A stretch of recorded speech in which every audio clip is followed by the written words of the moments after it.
Hello and welcome today to episode 66. I'm speaking with a beloved partner of the Silver Telegram and the CEO of Russell Marketing, Will Russell. Thanks for joining me today on today's PR Playbook podcast.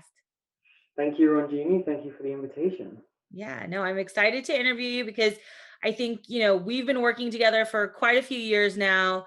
And we've done several campaigns that are really focused on the launch of a new product. And I think it's important to know that PR alone, of course, does not make a successful launch. So you have a lot of different elements to it. Digital marketing is a huge component, especially when we're talking about crowdfunding. Will and I have done several crowdfunding campaigns and then regular projects too. And I think, you know, digital marketing is kind of an essential part of crowdfunding, but also a really good partner to PR when it comes to launching any kind of product. So if you're actively engaging a PR agency, you probably want to fire on all cylinders. You definitely want to hire a digital marketing agency as well, or make sure they have digital marketing capabilities.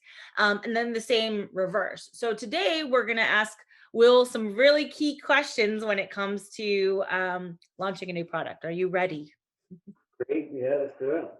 Okay, well, first, before we get started into the questions, why don't you give a little quick background on yourself and Russell Marketing? Sure. Well, as you said, Ronjini, Russell Marketing, we are a launch marketing agency, and at the core, we have a five-step system that we implement on behalf of our clients. And so we're using channels like advertising, email marketing, referral marketing, landing page design. What we're trying to do is validate number one and successfully launch these products or these events or these ideas.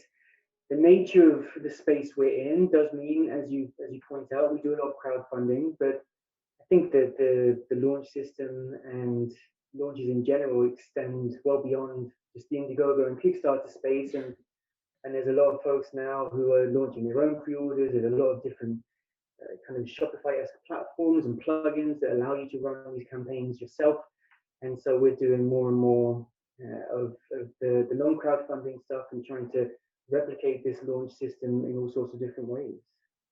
Yeah, I mean, yeah, there's so many things that go into a launch. Obviously, we're not the only two players. There's a lot of other stuff, product packaging, things like that. And I think it goes to be said too. If you don't have a great product or you haven't really put in all your effort into the art and the design, the photos, I mean, the images, the assets that you have to build around those kinds of things, we also can't do our job properly. And I think that's also important. So every piece of the puzzle is great, but us two together, I think, also very much complement each other, along with social media marketing as well. So when you're specializing in launch marketing, which I love, and I think what makes this different from regular digital marketing when you're launching, I think is important to know. So what is different from, like, let's say, like, you're just managing a day-to-day project versus launching a product? What are the key elements that go into like a launch?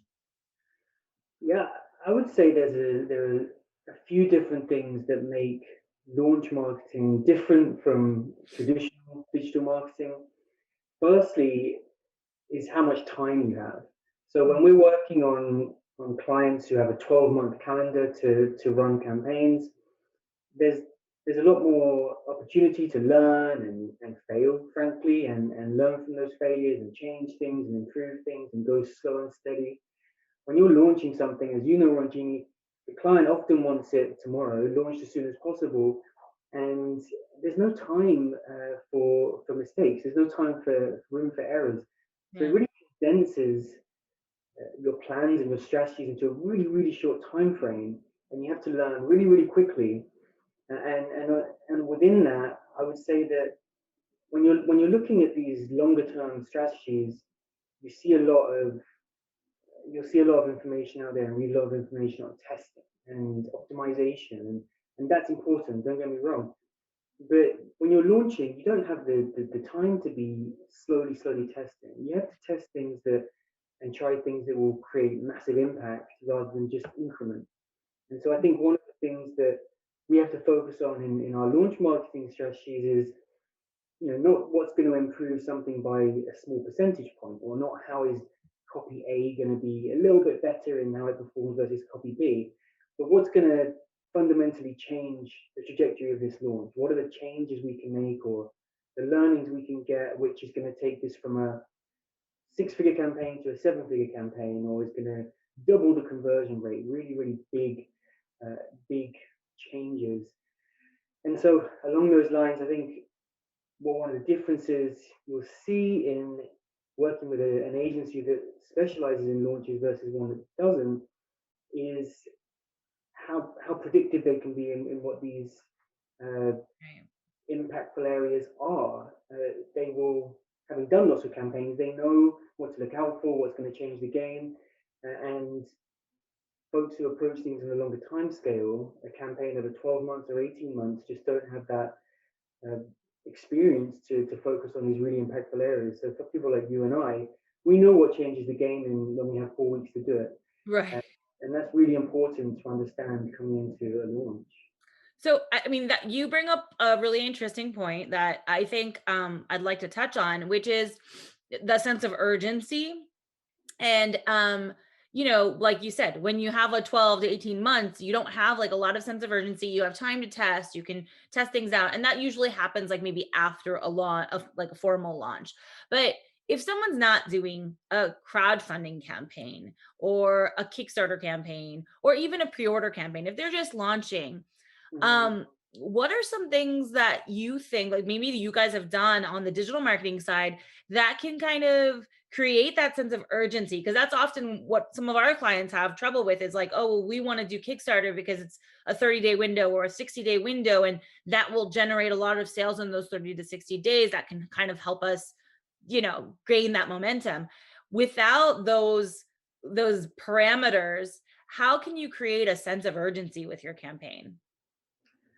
Yeah, I think with if you launch your own thing on your own website without crowdfunding or any of these pre-order pieces, uh, then creating the urgency just comes from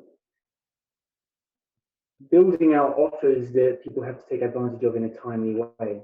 So on Right. crowdfunding, you have these time periods, yes, but if you're launching your own product, I think the first thing you would consider is what kind of launch trajectory do you want? Because there is this urgency component to launches because people want like a big day one. They want the success and the balloons and the et cetera, et cetera. And in order to get there, you need massive urgency. Mhm. And I consider that like when you're talking about the tortoise and the hare, that story, because the hare, you go really, really quickly. But there is another approach, especially for people who are doing their own launch, which is the tortoise. And Yeah. you can take it a little bit more slowly. You still have less time, but the incentivization of making people act quickly has a little less of a priority. So I want to make sure people are conscious that if they don't want this big, big day one, and they don't want to plow a lot of effort and energy into this big bonanza of a launch, that's okay because there are other ways to set about your launch trajectory. But I would say, I mean, simply having a limited quantities, having additional bonuses for people that act quickly, having time frames whereby offers are only available during certain time frames, Mm. sure that you're tapping into uh, and resolving a lot of the questions or objections that would come up in advance. If you want to have a big, urgent launch, then you can't have people arriving on launch day and asking questions about this, that, and the other. Those questions need to have been answered and resolved before you launch. Right. If you're under no urgency, that doesn't really matter. You can answer those questions as you go. That's So true. making sure that everything is done in advance of launch to number one, resolve any possible lingering questions, and Right. number two, just give people a reason to act now rather than wait a week or wait a month, and that can be discounts or additional offers or bonuses, referral opportunities, any bits and pieces like that can work well.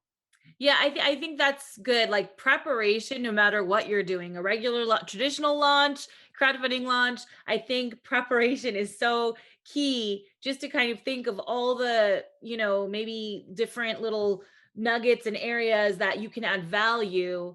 or answer questions. I know, in campaigns that we've done together, it's like these little pieces of content where people are asking questions, but we don't have the answer to fill those things. So asking yourself all the questions possible in advance so that you could create that content and, like you said, kind of give them what they need as you go. Right, and asking the audience, right, as well as yourself. I think so, something people tend to think about, and I'm sure you see this, right? How many potential launch clients do you speak to who think they're going to be raising $1 million? You Yeah. know, it's an easy percentage Everyone. for everyone, and this is their idea, this is their product. So obviously they've got to have belief in it, and then you want them to have belief in it and faith in it. But their perception doesn't match the market. You know, what they think and their friends think and what their mum thinks isn't necessarily what the market's going to think. So, Mhm. as well as making sure they're asking these questions to themselves and, what is it, thinking what is it that these prospective customers will ask me, I think a really easy and simple strategy is to ask them and use some of this pre-launch stage period to put this out there, put the product out there, and start hearing some of the questions that come back, and that gives you plenty of time, as you mentioned, to prepare and build out all these answers so that when you turn that dial up from 1 to 100 at that launch, Yeah. you're, you're not flapping around trying to compile this information. It's already ready to go, and you can just knock it out and get these answers published quickly. Yeah, I think that's maybe one of the mistakes that some startups make when they're launching new products, especially when it comes to these kind of Kickstarter campaigns, but even when it comes to their own launches, is that they don't realize that it should also be kind of a form of testing the market. Yeah, okay, you have a product, you have some value propositions, that's fantastic. You have kind of what your target demo is, but there's still so much you can learn in this process. And I think if you're nimble, and that's the difference between a launch agency. I think you're nimble and you can like shift quickly. And so I think also the client, the brand also has to be nimble and be able to kind of adjust, right, as we go. Yeah, I mean, nimble is important point. For example, as you might have seen, there's a lot of enterprise companies, kind of global corporations, getting involved in this launch space. Mhm. As JBL have launched a number of campaigns, Canon have launched campaigns, because it's a great way to validate an idea. That's exactly what it is. It's a great way of getting an idea out there and seeing how the market responds. However, the thing about these bigger companies is the lack of nimbleness they have, and that makes it really challenging. It's almost like there's two competing forces when we're working on these enterprise campaigns. The whole purpose of a lot of these strategies around a launch is to be able to make these decisions on the fly and be Mhm. able to change pretty quickly and pivot very quickly. And bigger companies just are unable to do that. You know, the decision making processes, the number of people that need to be involved in decisions, the back and forth that everything requires, the legal components of everything. It makes it very, very, very challenging. So again, I think there's a difference between just regular marketing and launch marketing. If you're in an ecosystem or in a company where decisions take a long time to be made, maybe launch marketing isn't for you because it's going to be a struggle to adapt quickly enough to take advantage of the opportunities. Yeah, absolutely. Yeah, I feel like I can go on this this topic. So I'm going to go to the next question. Um, if you're wanting to launch a digital marketing strategy, you're getting ready for an upcoming launch, what is a good place to start? Let's say you have nothing. Okay, let's just pretend I'm a brand new company, and yeah, you have nothing. What is the good place to start for digital marketing specifically?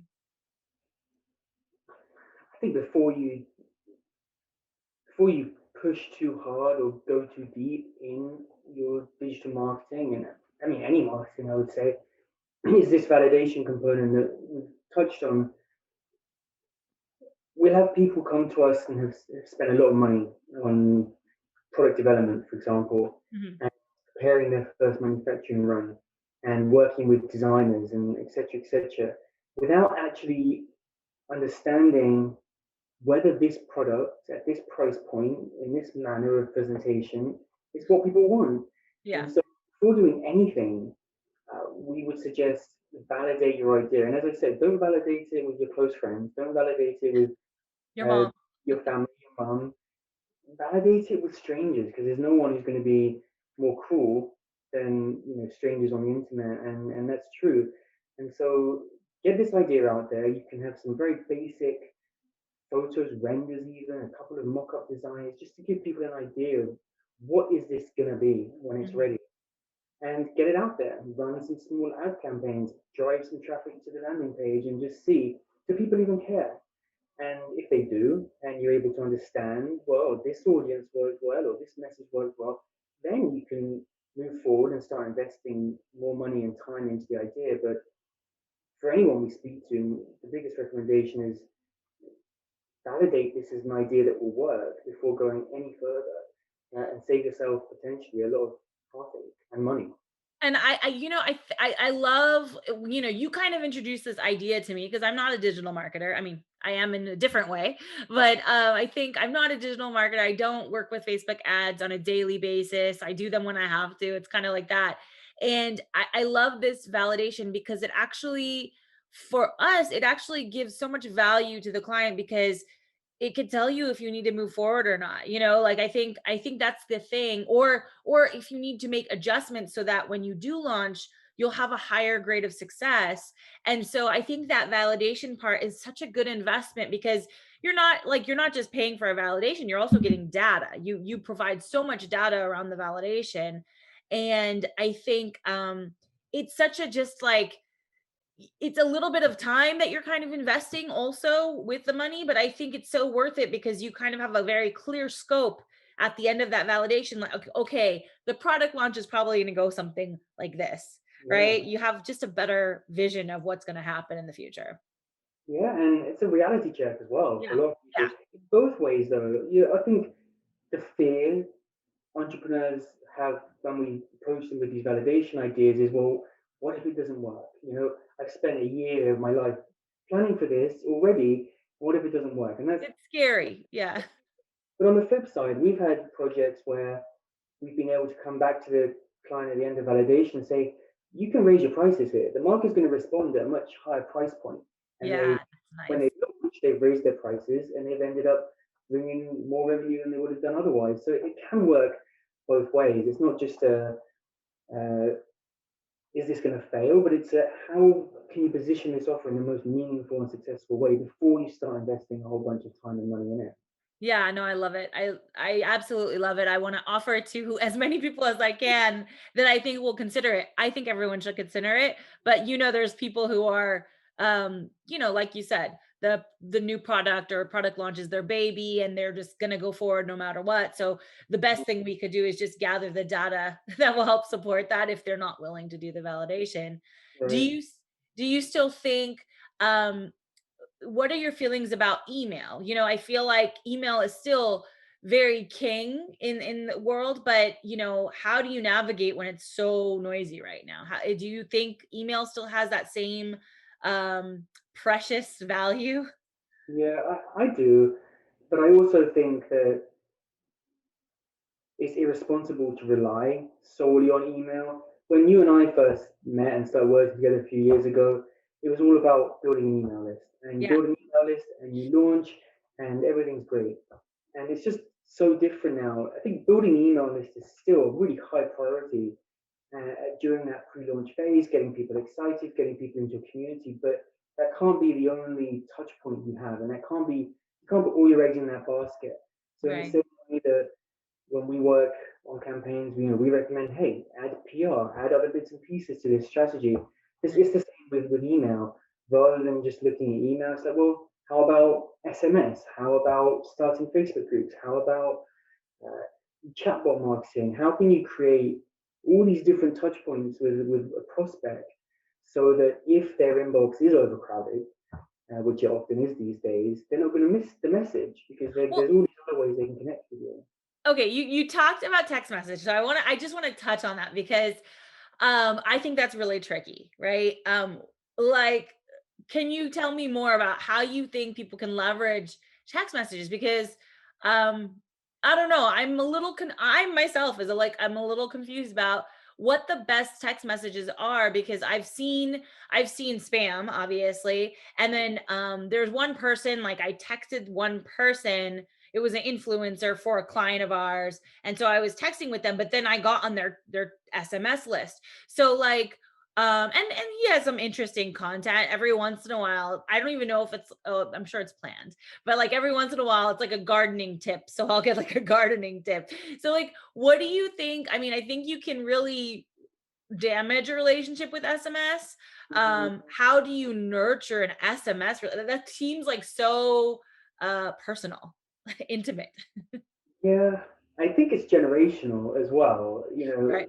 You and I, perhaps Right. text messaging was really new when we were much, much younger. Yeah.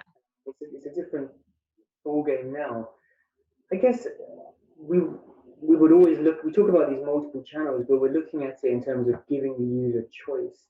So we're not bringing one genie into an email list and forcing her to be on SMS and forcing her to be in a group. But we're presenting the options, and whatever works best for Genie is what we're gonna do. So if she wants to give us her phone number so we can text her on launch day, then great, give us a phone number. But if she doesn't want to, that's fine too. We're gonna work to try and identify and build whatever relationship you want with us. Maybe you spend a lot of time on Facebook. Maybe you spend a lot of time. Maybe you do spend time in your inbox. Right. Maybe you. Uh, So it's just another option, it's basically. another option, yeah. And I don't know if I can speak too much to nurturing because we don't use it for that capacity. We use it purely as a touch point. So Okay. when we launch, we need to know people know, and that's a way of making sure that people know. But we're not going to be sending multiple text messages because I too, like you, I find that a bit invasive. So we try to avoid it and just use it for the most important messages. Yeah, I mean, I guess that makes sense. Like if you're launching, even if you're a company who gets text message, subscribers and says, "Hey, yes, it opts me in whenever you launch a new product." So then you just do that one text. It's not like an ongoing conversation.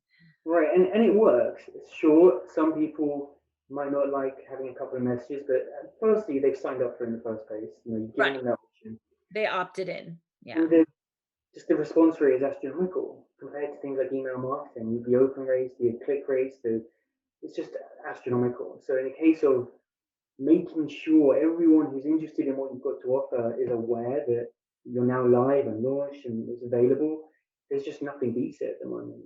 That's a good point. Yeah, I think you have to be very crafty with it though. Yeah. So, okay. So we've talked about a lot of different things.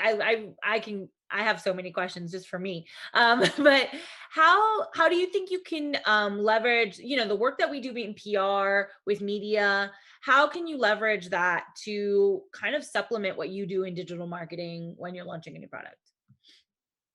Yeah, probably a couple of things come to mind, and I'll turn this back on you as well from your perspective. But I think the first is just alignment and communication and learning. When we're working together, or we're working with an PR agency, or you're working with a digital advertising company, they're learning lots of different things, and you're learning lots of different things, and making sure you communicate that is so important because we're going to be learning things that are super useful for you, and vice versa. So Mhm. just making sure that there's a communication going on there and lessons are being passed between each other. And the second thing I think is timing. Especially with launch campaigns, we have these periods of traction, right? It's from digital especially. And Mhm. that means there's also periods of low traction. So looking at things with PR, for example, PR has the opportunity to in some ways be timed in a way that's more meaningful.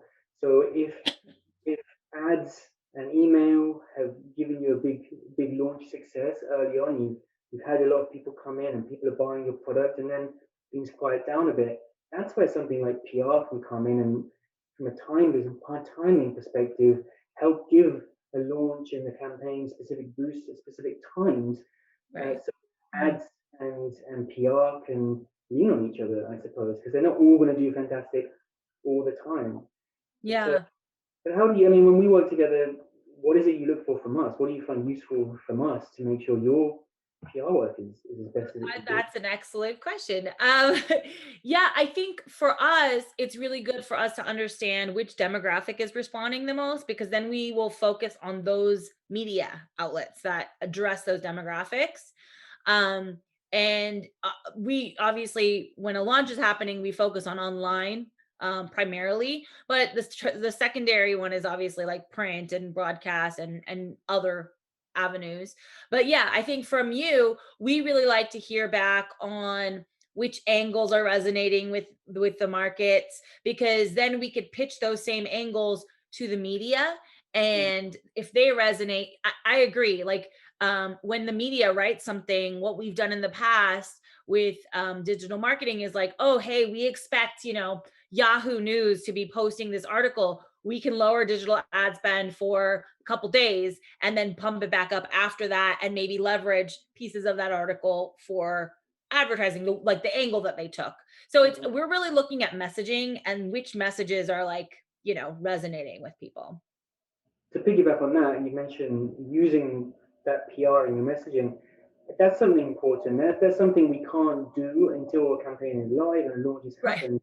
But it's a really useful way of getting third party credibility. One of the biggest challenges for anyone launching something, especially if it's their first thing, is they Hmm. don't have credibility. And but if we can get these PR messages, something featured by Mashable or Business Insider or Forbes or Yahoo or whatever it is, and we can sprinkle that into our advertising, that third party credibility goes a long, long way in Yeah, helping. like as seen in, whatever. Yeah, or nice quotes. Yeah, absolutely. Well, okay. So, I mean, we're skipping over a lot of questions here. And hopefully, if you guys have any questions and you're watching or listening to this, we are posting this on YouTube if you want to watch. But also, if you have any questions, just shoot me an email and I'll make sure to connect with Will to get the answer for you. But what kind of ads are we looking, I mean, ad budgets are we looking at? So we're getting into product launches. Maybe I'm a brand new product, a brand that's never launched anything before. Obviously there's like that validation phase, and then there's the launch phase. But what kind of budgets are we looking at to get started if I'm launching something like a gadget or a product that needs to be in someone's hands? I'm sure it kind of differs, but what's a healthy ad budget to start with? I would say a healthy ad a healthy ad budget does depend on what you want to achieve. But as a rule of thumb, I think keeping in mind that if you're launching something, you should expect to spend about 15 to 20% of the revenue you're trying to bring in on your ad budget. I think that's reasonable. So if Okay. you want to raise $50,000 in a month, you should be expecting to spend a good $10,000 on your digital advertising. Over time, that number can go down. Those dollars you bring in early on is those are going to be the most valuable dollars you ever spend in your advertising budget. And so you should expect to spend a little more per customer than you might want to in the long run. But over time, you build that traction, build that credibility. This 20% number may go down to 15%, may go down to 10%. But as a rule of thumb, across any sort of budgets and any sort of revenue figures, I think that 20% number is a good one to keep in mind. Yeah. That's a good conservative estimate, I think. So 20 to 30. So are you okay, so now we're in pandemic. This is like going on forever. It feels like it. I'm sure we'll get out of it at some point. But what are the like, I mean, everyone's online. I think we've got a lot of fatigue. We've got a lot of, it kind of fluctuates, right? Like you get really tired and then you get back on, and then you kind of do this like weird phased approach now with the internet and your phone and everything. Are you seeing any particular trends on Facebook advertising or email marketing, like that would affect some kind of launches or things that people should consider when they're creating this like strategic plan? What kind of trends are you seeing right now in digital marketing? Well, the pandemic's been very fruitful for e-commerce, and Yeah. we've seen more people launching and more people spending money online than ever before. So I think the digital advertising industry has been probably the least affected. We certainly haven't felt the bad effects that a lot have felt. Trends wise, I mean, maybe the pandemic accelerated the competitiveness, and more people are spending more money online. More people being brands and marketing companies are spending more money online than ever before, and that just makes life harder for everyone. There's Yeah. more competition, there's more changes, there's more privacy concerns you hear about all the time. So if anything, it's just made everything a little bit harder. But that's a natural evolution of these platforms, I think, and maybe the pandemic just sped it up. I think when I'm looking at trends or thinking about trends, the most important thing is, well, I'm always thinking about how to diversify, because Facebook in the last couple of years has taken a bit of heat, and as is the lifespan of any big company, it's probably not going to last forever. And so, what is the next Facebook advertising platform? What is the next Google advertising platform? And how can we make sure that these trends and these ups and downs don't have a big effect on what we do? How can we Right. diversify what we do, and how the platforms we use to avoid uh, being at risk of these fluctuations and constant changes? And there is an answer to that. Facebook is still the best by a long way in an advertising platform. Mhm. Uh, so we're hoping that others come up. TikTok, we're trying out a bit more these days than we used to. There's a few other options out there that we're testing, but hopefully just diversifying and finding as they come in these new opportunities, these new platforms, because they'll be the cheapest ones to use. And generally, the biggest hurdle is just how expensive these platforms get because of how competitive they get. So the Yeah. more we can find anything that's a lower cost of advertising, a lower cost of reach, it's going to be huge for us and anyone launching products like this. Yeah, I mean, that's the thing, it's like everything's getting more expensive. So it does, it put the competitive edge is much higher. I mean, So PR wise, I imagine things have changed more than for digital ads. Like obviously, events haven't been happening for a year, yeah, and no events. accommodation. And similarly, like the competitive edge has been sped up. So when we're talking to media, we're competing against twice as many products that are dying to get these media coverage, right? So it's very hard. But the one thing about PR or new product launches is I did find, I mean, right now we've kind of resumed kind of, I think, back to normal almost, but I would say, a big part of 2020, a lot of production just slowed down, right? So there wasn't a lot of new products. They were coming soon. There wasn't a lot of, for us, a lot of big product launches until I would say October or September, October, when people felt more comfortable in launching stuff. So there was a little bit of a window between like March and August, or yeah, between March and August, where everything kind of slowed down. But people were concerned with their online presence. So that was different. It was a different kind of PR that we were working on. It wasn't necessarily product marketing, but just awareness, brand awareness. Hmm. Yeah, it's interesting and tricky. I find it a little daunting too. Because I don't know all the nooks and crannies of online, and we're missing a lot of the physical stuff, events, print, magazines, things like that, where you really have to stand out, and not everybody's willing to take a risk to stand out too. So that's another thing. So if the more risky you are, I feel like the better chance you have to stand out. But that doesn't mean you don't have a chance if you're a conservative. You know, Yeah, it's just you're playing with all the other competitors that you have in that pool. yeah, I agree. So, is there any like couple of tips?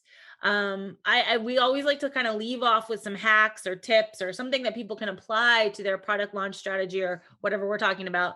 Um, any tips that either people you've seen do terribly wrong or things that just might like give them a light at the end of the tunnel? Yeah, I mean, I would say going back again to validate, validate, validate, validate. Don't spend a lot of time and money and energy without this proof of concept. Uh, that's just so important. And I would also, I think one of the things we tend to see is a because there's so much out there on digital marketing and digital advertising. There's so much great information and courses and whatnot that people want to do it themselves, and I understand that it's not brain surgery. People can do it themselves. They can learn it and they can implement good stuff. There's great training out there to do that. But in the context of launches, you're playing with fire a little bit in taking the little time you do have to try and learn. There's a reason there are experts out there, and there's a reason they're the best at what they do because they have. We talked earlier about being able to predict, and that's Mhm. really important. So I think I say it penny wise and pound foolish. That saying is, don't be cautious of trying to cut your costs too much early on because this is the launch. This is you can't do this again. You can, but you can't like rewind time and do this particular launch again. Right, You need to have the best people around you, and you can't do everything yourself. So if ever there's a time to invest and you've proven your concept and validated your idea, just give yourself that opportunity.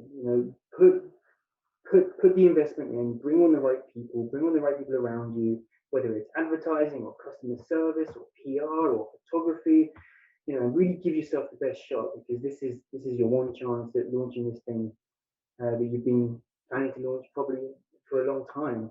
I would say that's a big one. Don't be penny wise and pound foolish. And the second thing I would just make sure people are aware of is just understanding what's going on, mm, whether it's data or kind of what's happening below the iceberg below the water. There's a lot of these.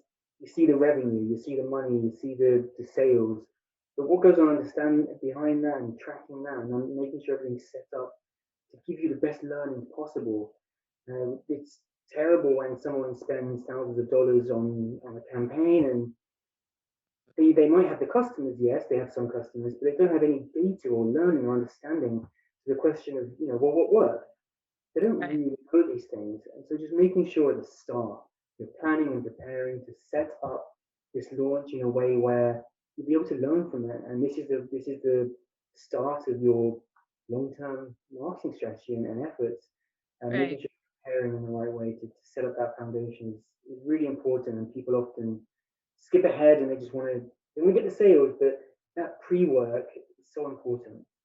Yeah, that's great advice. I agree with you 100%. So and I've done it. I've personally been like, "Oh, being in PR, I'm like, yes, I could do this." And I once I start doing it, I regret it immediately. I'm like, I need someone else who could do this better because yes, while you can always do something, it's just you if you don't know the nuances, it's just so difficult. Like I digital marketing, especially with Facebook, right? Everything changes so quickly all the time.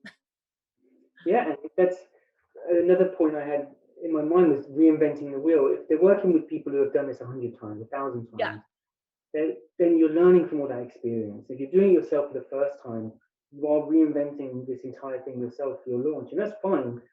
But you don't tend to have the time to be able to do that, and so right. making sure you're using the time you have in the most efficient way is super important. Yeah, no, this is very true.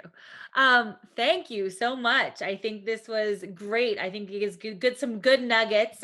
So hopefully everyone listened well. But again, if you have any questions that we did not answer, please email me, Ranjini at thesilvertelegram.com. And Will, where can people find you and Russell Marketing?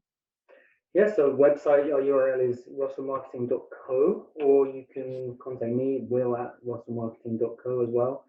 If you have any questions for me or want to check us out. Yeah, I will put all his information in the show notes like we always do. And thank you so much for joining me today. It's been a good conversation, and I'll probably see you sometime this week. Yeah, all right. Thank you, Ranjini. All right, thanks.